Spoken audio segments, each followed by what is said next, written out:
Now, on this InvestTalk podcast, Justin Klein listens to your questions and provides unbiased answers. The chart is definitely in a downtrend, and it's definitely not cheap enough yet. InvestTalk. Your participation makes it unique.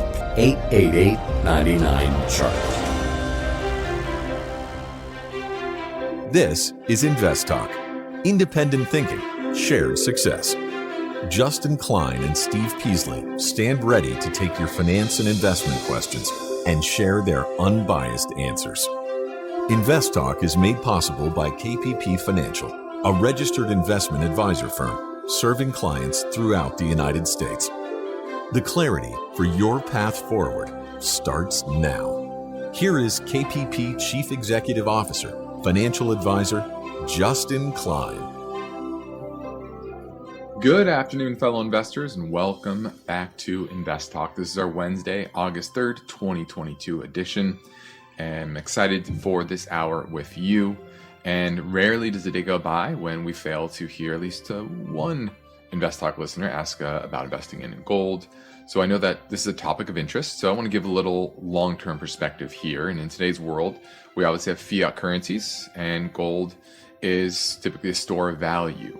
And crypto is being argued as one as well, but gold has been around a lot longer than both. And as you can imagine, the history of currencies for accepting payments is long and twisted and ebbs and it flows. And so let me give you that historical perspective. Now, the gold standard was first put into operation in the United Kingdom in 1821. Prior to that, silver had been mainly the principal monetary metal of the world. Now, this shift occurred because gold discoveries in Western North America had made gold plentiful.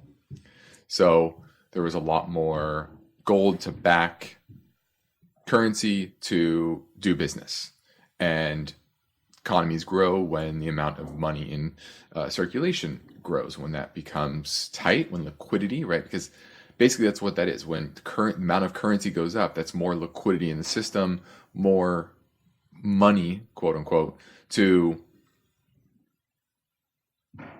engage in some sort of economic activity. Okay. Now, in the full gold standard, which prevailed until 1914, gold could be bought or sold in unlimited quantities at a fixed price in convertible to paper money per unit weight of the metal. Now, ultimately, the gold standard ended, or only lasted from 1870 until the outbreak of the World War I, 1914 in Europe. By 1937, not one country remained on the gold standard. Wartime finance requires a lot of money to be put in circulation, and under gold standard, that becomes difficult. And obviously, in 1971, we ended the convertibility here in the U.S. of the dollar into gold. So that's a little history there on the gold standard, and maybe we'll talk about that later today. But today, I'm Justin Klein, and I look forward to this InvestTalk podcast with you, hearing your finance and investment questions and giving you my unbiased answers, and using perspective of over 20 plus years of investment experience and a ton of data to give you information to help you understand the opportunity and the risks in whatever you're thinking about doing. And that's really what you have to do. You have to weigh kind of the upside and the downside. And it will be my goal to help you navigate this, the pitfalls of this more volatile market that we've seen. So I invite your phone calls and questions for our anytime listener line at 888-99-CHART. So let's get right to our first listener question now. Hi, I called last week about the Mullen and that kind of torn to shreds. But anyways, I have another question regarding EVFM. I have about 6% in my profile. It's a birth control. It shot up right after the Roe versus Wade overturn. So just wondering your thoughts about it and if it's a good stock to invest in. Thank you. Bye. All right, I think I remember your call earlier, a few days ago, and it was a biotech name. And this is another biotech name that's never made money. And I think that's your issue here. And you're buying companies that are trading for, they're penny stocks, right? This one trades 87 cents. Yes, it's up over the recent past after the Roe v. Wade ruling. Now, I don't know exactly what they do, but they're in the women's health product section. But I don't really need to know because they've never made money. They just continue to grind lower. And you need to learn the first lesson of stock market investing is don't invest in these penny stocks. Everyone thinks they're quote unquote cheap, and they look at the story and they bet on it, right? They think that's gonna solve cancer or cure the next big disease, and 99.9% of them never do. They are just in business to sell more shares, do some research, and they typically just dilute shareholders into oblivion. And this is no exception. And so what you need to do is start pivoting into real companies and stop focusing on the ultimate share price that it's at now, but the share price compared to things like earnings and revenue and cash flow. Hopefully they have some of that. And this company has barely any revenue and certainly no positive cash flow or earnings. So you need to shift your focus away from the biotechs, and biotechs are not going to be great investments in an environment where the cost of capital continues to go up. Remember, this is about tangible assets. This decade is going to be about investing in businesses with real tangible assets, real tangible businesses that are producing cash flows and dividends today. Not about the pie in the sky vision of what cancer they're going to cure or what next great software they're going to develop. There's going to be those, but the vast majority of the names in the market today aren't going to be the ones developing it. So the odds that you pick that one is very, very low. Okay, so in general, need to focus on businesses, and these are speculative assets. Now, my focus point today is based on this warning. Avoid this declining disruptor. And disruptor stocks go through 4 distinct phases. 2 of them can be very dangerous. The first 2 are exciting, and the next 2 are typically dangerous for companies that can't stay ahead of the competition. So we're going to look at that. And I also have some other things to touch on. One is, what are the areas that real estate, the cities, the metro areas in the US that are kind of bucking the trend of downward price pressures? And we're going to look at those rankings.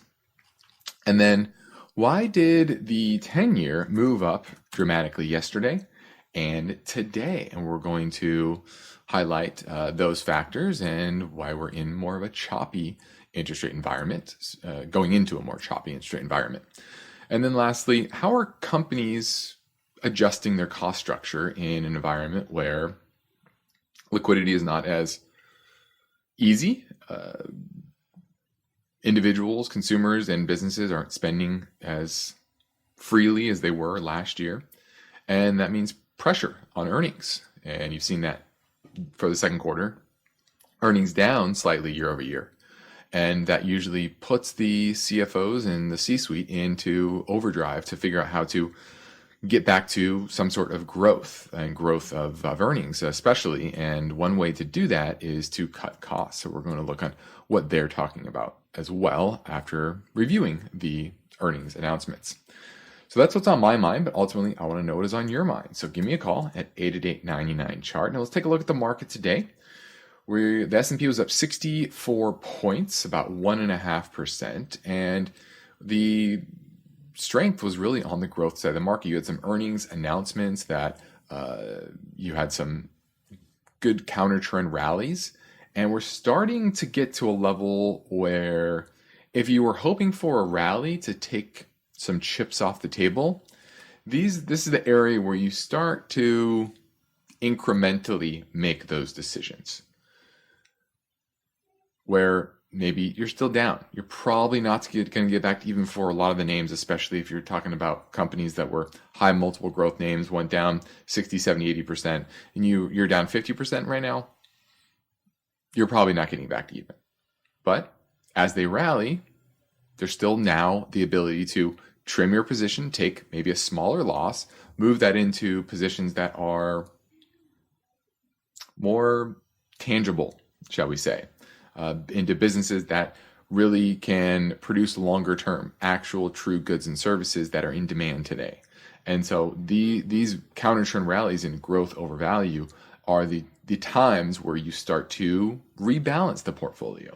And so I would think about that. Now, we did get above the 100-day moving average for the second time in the past 4 days. So that's positive that we can go a bit higher, and it wouldn't shock me to see another, let's call it 2 to 4% rally from here to the upside in the S&P. But guess what? A lot of people try to get too cute and they try to pick the top, and it's very difficult, very, very difficult to find, where this bear market rally is going to peter out at. It may continue to go up, may continue for another 10%. That's certainly a possibility as well. But there's an old saying my grandpa taught me: buy when there's sellers and sell when there's buyers. When there was a ton of sellers, everyone was freaking out. You probably were praying for a rally. And now you're getting that rally, and you need to be aware of the economic backdrop and the multiples that the market and many stocks are still trading at. Now we're heading into a break, and we are through Wednesday this week, so only 2 more trading days, and things are moving fast. So I welcome your finance and investment questions at 888-99-CHART.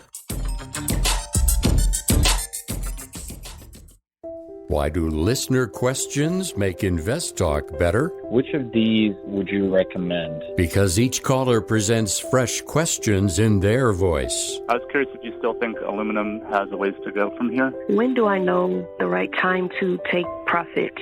Should I be looking for an exit? Should I be holding here? And listeners instinctively realize that InvestTalk uniquely offers a welcome dose of investing satisfaction. I think you have a terrific show, and I've learned a whole lot. Hey guys, love your show. I've been listening for several years now, and I've learned a lot. Justin Klein and Steve Peasley understand what investors need and want. I would look at it from a tax perspective. If there's no tax implications, move on, find better ways to use that money. I'm going with the odds. I think a half position now would at least get you in it and get you watching it so you won't lose track of it. Don't forget to call InvestTalk. 888-99-CHART.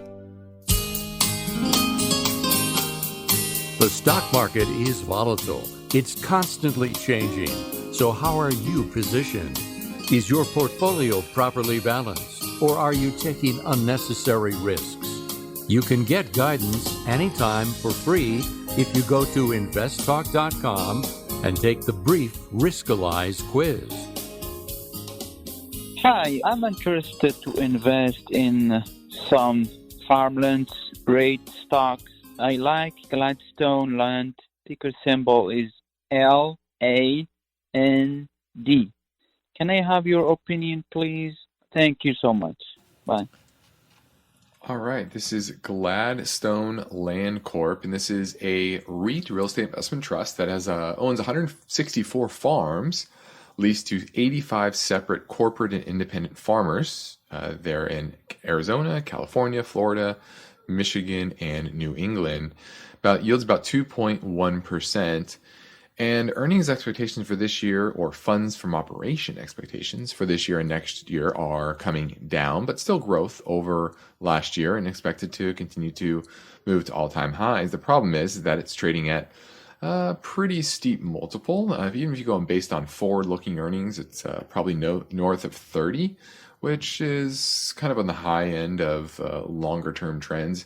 Enterprise value to EBITDA is about 26, and historically it ranges from the 40s all the way down to the low 20, or around 20.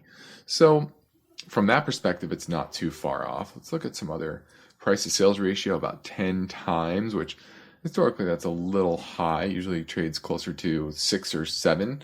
And technically, it's now in a downtrend below all the major moving averages, that below the 100 and 200. So overall, I like what you're looking at from the perspective of trying to gain exposure to farmland. But the technicals are not really lining up here. And it's still trading at a pretty high multiple to sales.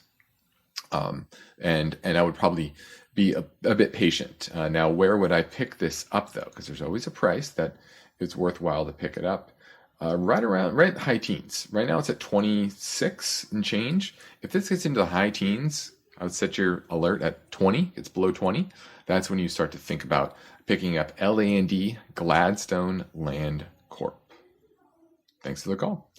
Now we're heading into a break, but I'm ready for your call. I know this has been an eventful week so far, a lot of earnings and a lot of gyrations in the bond market as well as the equity markets, probably a surprise rally for many.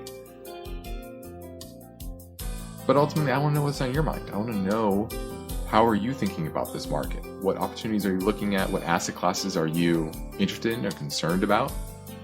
So I welcome your calls at 888-99-CHART.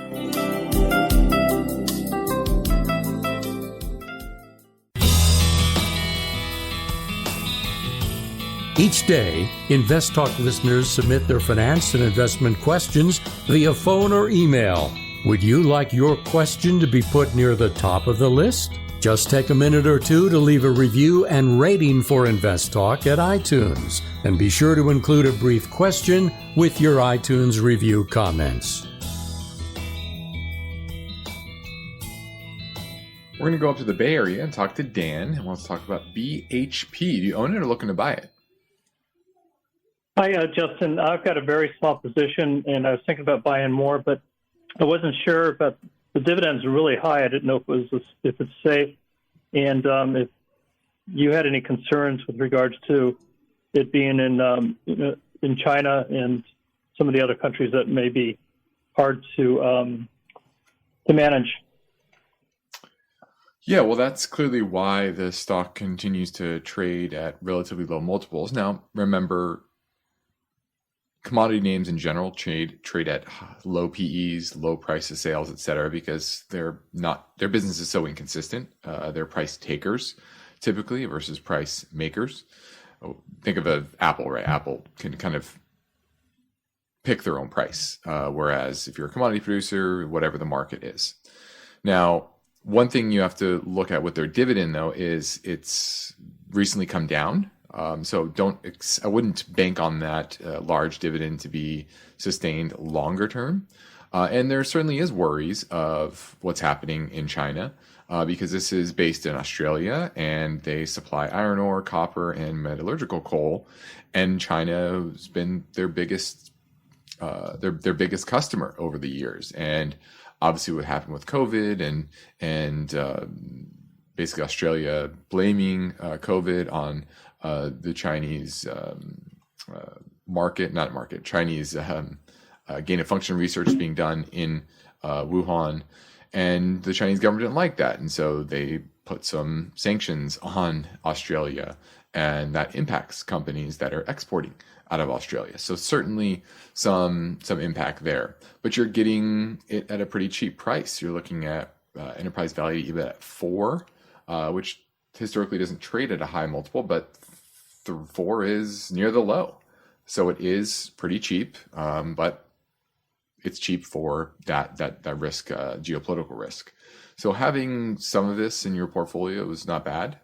They're still a very large company, $134 billion market cap, and they have minimal debt, which I like. So overall, I think it's worth the risk as part of a diversified set of commodity producers, and the fact that they are diverse themselves, and the fact that it's not just iron ore, it's not just metallurgical coal, it's energy coal as well. They have nickel as well, which is needed in the production of batteries for EVs, etc. So I like their diversity, and if you put it part of a diverse set of commodity producers, I think it makes sense.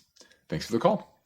Now, my focus point today is based on this warning. Avoid this declining disruptor. And I highlighted this because it matches up almost word for word with my framing of what happens with growth companies.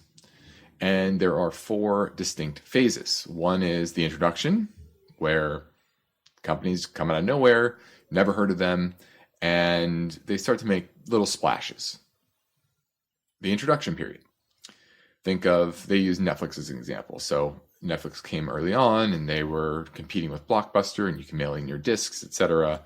And then they hit another next phase where they've innovated and created something distinctly new, and people get excited about it. The growth phase. Okay. And people adopt this new way of doing business, and revenues skyrocket because they're taking market share from the old players that are doing it the old way. And this is a new player that's doing it the new way. And oftentimes they're the only player that's doing it that way because they were the innovator in that space. So think of Netflix. How long did it take for streaming services to really come on board? It took a while, and Netflix had a dominant position within that. But as time goes on, technology advances, more and more companies try to replicate that new technology. They start to hit the maturity phase, and the industry in general starts to hit a maturity phase, and it becomes a lot more competitive. So that's when companies have to have good leadership, and they can't rest on their laurels of being the only player that's doing it one particular way. And that's basically what's happened with Netflix recently, where Apples of the world, Disney's of the world, Amazon, etc., have launched their own streaming services. And they have their own infrastructure, their own content, and they're doing it their way and taking market share from Netflix. And last earnings announcement, Netflix lost 1 million subscribers, and they're down 75% since October. And that's why it's in this maturity phase. Now, the maturity phase can go of two ways. The maturity phase can typically mature into a blue chip company that, yes, they have competition, but they're still the best of breed. Think of Apple, right? Think of the growth phase of the iPhone, and they've been copied by a lot of players, Samsung, for example, and Google with Android, but they're still the creme de la creme in the smartphone market. And so they've turned from maturity into kind of steady, consistent growth. Not big, but steady, consistent growth. Or you go the other way and others take your market share, and then you go into a decline phase. And unfortunately, a lot of the growth stocks, the exciting names that were once in these huge growth phases, are unlikely to enter that slow growth phase. They're going to go into decline. Now we're heading into a break at 888-99-chart. Get ready to hear a cha-ching that can make your life a whole lot easier. That's the sound of another smooth Shopify transaction. And now you ask, what is Shopify? Quite simply, Shopify is the all-in-one commerce platform that you can use to start, run, and grow your business. Shopify is designed for anyone to sell anywhere, giving entrepreneurs the resources once exclusively reserved for big business. You can customize Shopify for your particular business needs. Shopify provides a great-looking online store that brings your ideas to life with easy access to the tools to manage your day-to-day operations and drive sales. Know this, Shopify powers millions of entrepreneurs from first sale to full scale. That's more than a catchy phrase. It's reality. With Shopify, you can get started by building and customizing your online store without the need for coding or design experience. Shopify has thousands of integrations and third-party apps, from on-demand printing to accounting to advanced chatbots and beyond. Shopify instantly lets you accept all major payment methods. Plus, with 24/7 support, you're never alone. More than a store, Shopify grows with you.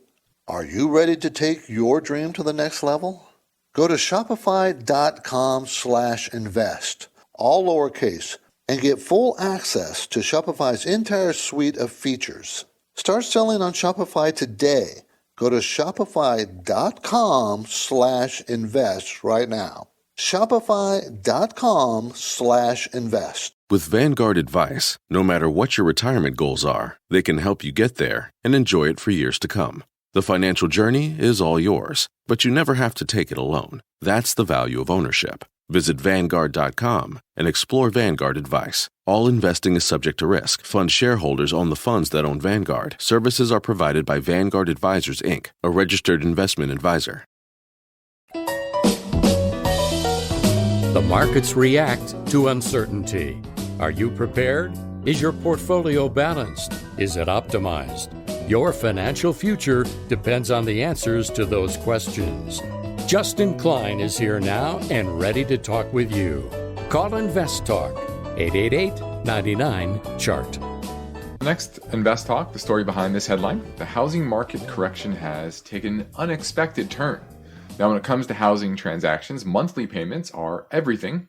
And when mortgage rates spike, the Fed can trigger a steep correction. That story tomorrow, but for now, let's tackle a caller question from 888-99-CHART. Hello, Duncan from New York. You guys are totally awesome. I just can't thank you guys enough. Long-time listener for about 2 years. Since I've become a student with the stock market, you guys have definitely helped me out with the value side. I also follow some mentors from the growth side, and I'm part of one of their memberships. They have reported on this stock, SoFi. It is SOFI, SoFi Technologies. What I would just like to quickly read over is their latest report earnings of what that mentor told me, and I just want to see what your thoughts are and which is noise and which is something that I should pay attention to. The three things that they mentioned in this newsletter was SoFi reported an adjusted net revenue by up 50% year over year to $356 million. Adjusted EBITDA was up 81% year over year to $20 million. And for the second half of 2022, management expects adjusted net revenue of $835 million, representing a 50% growth, and adjusted EBITDA of $80 million. I would just like your 2 cents on how this mentor has presented his claim of why SoFi would be a buy, and just want to know your 2 cents. Thank you very much and have a great day. Bye. Well, this is an easy one. Number one, all he's focusing on is revenue. And as we've seen over the past couple of years, that there are a lot of companies that have grown in size and market cap on the story of growth and have not been able to prove out their business model to become profitable. Meaning, yes, revenue's going up. It's a growth at all cost type of mentality, and they've been unable to get to sustainable profitability so that they don't have to continue to issue more and more shares to fund their business, because that's what you have to do. You have to borrow money or issue more shares. And SoFi over the last year or so has gone from a little less than 800 million shares to 915 million shares. So they're just issuing more shares to sustain those losses. And then on the adjusted EBITDA side, and that's your key tell there. This isn't EBITDA. This is adjusted EBITDA. And guess what? Adjusted EBITDA can mean a lot of different things. How are they adjusting it? EBITDA is a GAAP accounting number. Adjusted EBITDA is not a GAAP accounting number. Now, GAAP for everyone else is generally accepted accounting principles, meaning if you look at a number and it's GAAP, it's been calculated based on a certain set of principles that are applied to every company. When it's an adjusted EBITDA, that's made up. We're adjusting it because of X. We're not including this expense. We're not including that. So the adjusted EBITDA is whatever kind of you want it to be based on how you make up that version of adjusted. Okay, so I don't buy this. Yes, they're growing, but they continue to burn capital. Their free cash flow continues to be negative. Trailing 12 months, it's negative nearly $3 billion, and it's just getting worse. It's not getting better. It was in the fourth quarter, it was trailing 12 months was negative 1.4 billion. Currently, trailing 12 months is negative 2.77 billion. So it's got a little pop in the stock. Probably a pop to sell, not to buy. Thanks for the call. Next up, let's talk a bit about the Fed announcement, or not Fed announcement, the move in interest rates, because since the Fed announcement last week, you've seen the 10-year decidedly move down on the statement by Jerome Powell that they will respond flexibly to forthcoming economic data. And that was read by investors as a sign the Fed will be less hawkish, less just barreling down the aggressive inflation fighting path at a fast rate, which they've been at for the past few meetings. And that moved the 10-year down from a peak last week of about nearly 3.1% to a low yesterday of 2.55%. So nearly a 50 basis point drop in just a couple of weeks, which is a pretty big move on the 10-year. But yesterday you had a very big move higher, and that was all because of 3 separate appearances by Fed board members.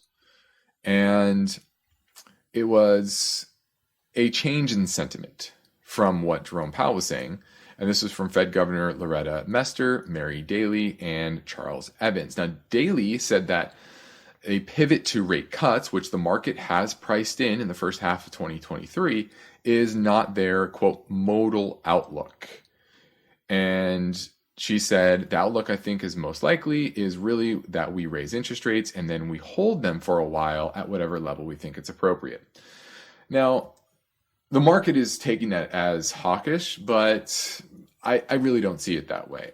I think they are seeing that they're going to pause at some point in the probably not too distant future, but they're not looking out 9 months or so, 6-9 months and saying, we're going to cut.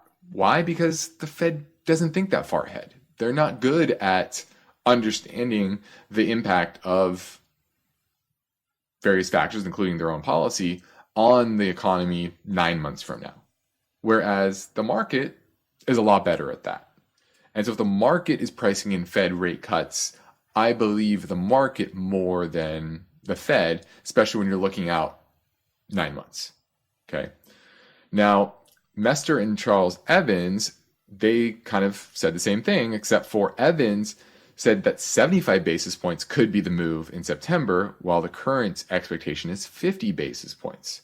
But once again, that's still kind of wishy-washy.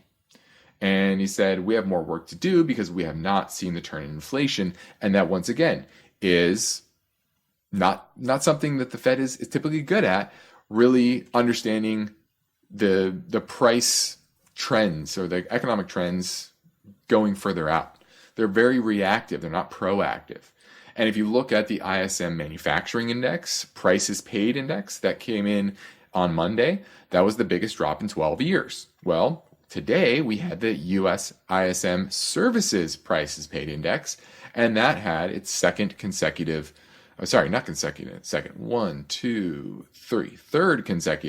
drop in prices paid. And now we're at prices paid going back to February of last year, the lowest level of prices paid on the services index since February of last year. Remember, we didn't start hearing about inflation pressures, inflation problems till the latter part of last year. And so if we're at the prices paid index level of February of last year, then that's not that high of an underlying inflation figure. That's probably closer to 3 or 4%, not 7, 8, 9%. And so by the time we get through September, almost assuredly, we're going to have decided turn in the inflation outlook, even though Loretta Mester says we have more work to do because we've not seen the turn in inflation. Well, guess what? They're not good at seeing the turn in inflation, just like they didn't understand transitory last year. So I wanted to kind of address that in the recent market reaction. And what was interesting today was the 10-year, it rose again early in the day, but it closed relatively flat. So I don't think the market's starting to really buying into that change in narrative that they're trying to spin. Now, when people take the time to leave an InvestTalk podcast review on iTunes, we'd like to thank them for their courtesy by getting to their question quickly. And we're going to look at Max Payne 101's question. It says, I bought CEVA, CEVA, over a year ago based on 5G infrastructure and the Build Back Better bill. It was also a Motley Fool recommendation. They make money, but the stock is going nowhere. I'm down 40%. Should I hold or cut my losses? And this is another one of those story stocks, right? Talking about 5G, getting your recommendation from Motley Fool, not great places to look, okay? And this is a company, yes, they're growing, but their earnings are not growing nearly as well. The earnings in 2018 are 53 cents, 2019 59 cents, 2020 60 cents, 2021 65 cents, and this year expected to make 81 cents, but those earnings expectations are coming down as well. No dividend, $900 million market cap, and it's trading based on forward-looking earnings 45, 50 times, and those earnings expectations are coming down. So this is a growthy stock trading at a high multiple, and I wouldn't get excited about owning it. You are getting a rally now with all the kind of growthier names, up 4.25% today, and I would be looking to sell on this rally. Now, where is it going to hit major resistance? Let me give you a number on that. Currently, it's trading at about 39. First major resistance, 44. 44. If you get there, I'd be out. Take your loss. Cut your losses. Move on. Invest in companies that are not trading at crazy multiple. This one is trading at an enterprise value to EBIT of 45 times. Way too high. You want that in the teens or lower. So I'm going to pass on this, and I would focus on, that sell zone right in the mid 40s. I would be selling and moving on. Now we're moving through the hottest summer days, and this time of year, market volatility tends to heat up as well. So this is just another reminder that it makes sense to reach out to myself or Steve Peasley at our company KPP Financial for a free portfolio review assessment via telephone or GoToMeeting. I can help you unpack whether your portfolio is positioned well for this market environment and what potential changes you could and should make. And maybe we can help you directly, or this is just more of an indirect advice and you go take action. It's really up to you. But either way, we provide unbiased guidance both on and off air, and we practice parallel investing along with our clients. So this is truly different, and we'd love to help you in any way. Now, the sooner you contact us, the sooner we can help you get your portfolio optimized. Now, let's keep things moving and pivot back to the InvestTalk voice bank at 888-99-CHART. Hi, this is Dave from New Hampshire. I'm calling about a mutual fund, and the ticker symbol is PFORX. It's an international bond fund, and I'm wondering what you thought of that as an overall investment, and how our current and future, near-term future environment in the markets might affect that. I wasn't sure because it was bonds. If you could comment on that, I'd appreciate it, and I really like your show. Thanks. Bye. All right, this is the PIMCO International US Dollar-Hedged Institutional Fund. So this is a bond fund. Expense ratio is about 0.52%, which is, for an international bond fund, that's probably about average. So that expense ratio isn't high or too low. Its effective duration is about 7 years. And so that's probably the biggest issue I have, is that kind of on the longer term of the intermediates, more like 3 to 10 years, and this is closer to that 10-year mark.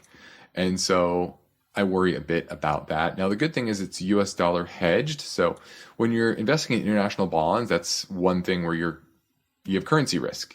If the bonds that you're buying are denominated in that other currency, and that currency falls in price versus the dollar, when you translate that back into dollars, that is not a good thing. But this is hedged. They hedge away that currency risk. It's obviously complex, but they do that. And so that's certainly helped the situation as of late. But once again, the effective duration is pretty long. The average credit quality is pretty good. Let's look at the performance. Where are we here? There we go. The performance so far this year. Let's try to get this loaded up. There we go. Doing pretty well, down about 5.7%, whereas the index as a whole is down 7.35%. So doing much better. And most of the years it does better than their overall category and the overall index. So, this is a pretty good fund. Morningstar gives it 5 out of 5 stars and gold rating. but you are taking some duration risk, and that's why you've seen it decline. So for foreign bond exposure, I think this is pretty good. Now, your yield isn't fantastic, only about, trailing 12 months, only about 1.75%. So that probably worries me the most, is that, and that's probably because the cost of the dollar hedge is eating into the yield, and that's why your yield's probably relatively low. So overall, good international bond exposure, but should be very, very small percentage of any portfolio. Now, this is InvestTalk. I'm Justin Klein, and we have one goal here, is to help you achieve your own version of financial freedom. And our work continues after this final break. So if you have a question, I encourage you to pick up the phone and ask your question at 888-99-CHART.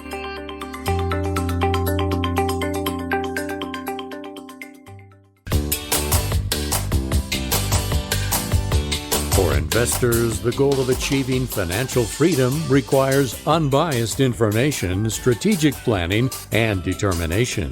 Congratulations! You've found the podcast that is dedicated to helping you succeed. InvestTalk. Hi, Steve and Justin. This is Brandon in Northern Virginia. So I was just curious what you thought of the home building sector. In particular, I'm looking at NVR Homes. I'll look forward to hearing your answer later on. Thank you. All right, I like this one, NVR. And the reason I like this is because it trades at $4,279 per share. And a lot of people would say, oh, that's too much. Look how expensive this company is. It's trading at over $4,000 per share. Well, guess what? This company is cheaper than the vast majority of companies that are trading under $5 per share. Okay. Why? Because they're supposed to make $477 per share this year. Now, earnings are expected to go down next year to a little under $400 per share, but still trading at roughly 9 times forward earnings. And longer term, their return on equity is very, very strong. And what makes this a bit different than a lot of the home builders is that they don't own the land directly. I remember reading about this. I forgot exactly how they do it, but I think they buy basically call options on pieces of land that they're able to execute on when they're ready to purchase. So they don't get caught with land that they have to sit on, right? And so long term, their strategy has worked very, very well, and the return equity has been consistently increasing over the last decade plus. So they had a downturn in 06, 07, 08, just like the whole industry. But they've been longer term steadily just producing cash flow, producing earnings for shareholders. No dividend, but just a great performing home builder, and probably one of the best in this industry. So if you can get over that $4,200 price tag, this is a great company to own. That's NVR Inc. Now let's pivot to the housing market a bit and talk about how low-cost cities are faring much, much better in the environment of higher interest rates and remote and hybrid working schedules. And this is pushing people to relocated for cheaper housing and a better quality of life. And there is a Realtor.com Emerging Housing Market Index, and I wanted to go over it for the second quarter. Now, overall, existing home sales have now dropped for 5 consecutive months, but there are some metro areas that are bucking the trend, and it's mainly the small cities. The top 20 cities in the ranking have an average population size of about 400,000. And all of the top 20 markets in the index fall into 2 categories: affordable or outdoorsy. Affordable or outdoorsy. And they rank 300 of the biggest metro areas in the US. And it incorporates economic and lifestyle data, real estate taxes, unemployment, wages, commute time, and small business loans. And the top ranked markets in the second quarter had faster home sales, higher wages, and shorter commute times than the overall market.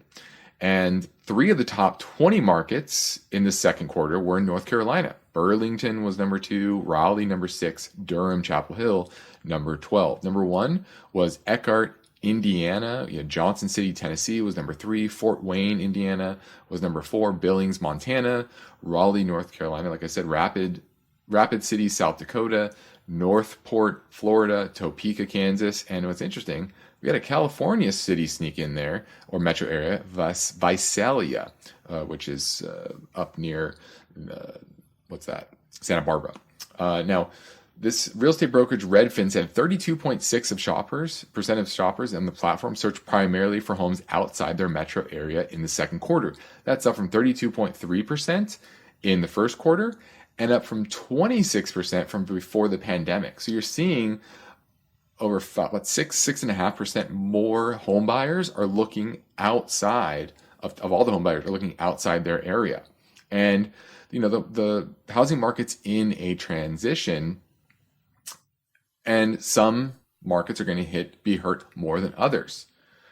And what you're starting to see a big change in this recent quarter was vacation destinations started to fall. So Naples, Florida, Coeur d'Alene, Idaho, Cape Coral, Florida, those actually weakened much more, even though they oftentimes are relatively low cost and outdoorsy. The fact that they were vacation and kind of overpriced, they struggled. What were the worst areas in this index? New York,